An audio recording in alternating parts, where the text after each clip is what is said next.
মানিকগঞ্জের সিংগাইরে একটি প্রবাসীর খালি বাড়িতে তালা ভেঙে চুরির ঘটনায় প্রায় অর্ধ কোটি টাকার ক্ষয়ক্ষতি হয়েছে। ঘটনাটি ঘটেছে শুক্রবার দিবাগত রাতে সিংগাইর উপজেলার জার্মিতা ইউনিয়নের ভাওতিপাড়া গ্রামে।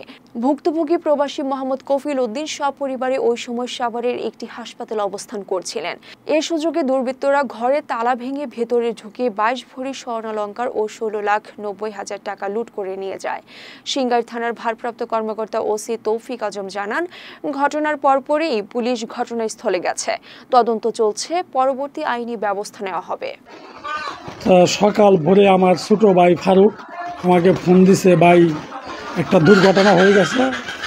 আমি বললাম যে কি হয়েছে, বললে যে আপনার বাসায় যে দরজা গেট কাইটা যে আপনার বাড়ি ডাকাতি হয়েছে, আপনার ঘরে সব তছনছ করে ফেলাইছে, ঘরে কিছুই নাই।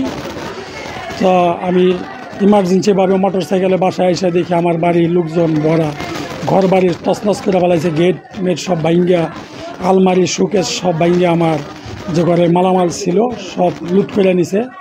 আর আমার ঘরে ক্যাশ টাকা ছিল 16,90,000 টাকা ক্যাশ ছিল, 22 ভরি প্লাস স্বর্ণ ছিল।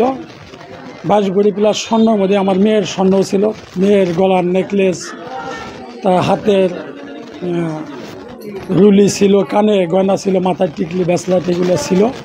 তো মোটামুটি 22 ভরি প্লাস স্বর্ণ ছিল আমার বাড়ির। স্বর্ণের দামই তো মনে করেন যে রাস্তায় আইসে আমার জালে আসলের সাথে রাস্তায় এসে দেখে কি গেটটা একটু দান ফোনাইছে চিনি কাগজ।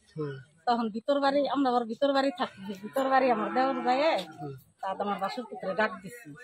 ডাক দিয়ে তারপরে আমরা সবাই আইছি। আসার পরে দেখলাম যে গেটটা না কেমিক্যাল করে 2-3 জনে ওই যে এমনি করে যাতায়াত ধরছে। ভিতরে গেছি, যাই দেখি কি যে সব খালি লাগাই না তা আমরা যাই ঠেলা দিছি, গুছে গেছে, গুছে ভিতরে যাই বাড়তে দিছি। বাড়তে দেওয়ার পরে দেখি কি ঘরের ভিতর দিয়ে নুসকি আমি মানে যা যা সব ভাঙচুর করছে। হ্যাঁ সব কিছু ভাঙবই না এই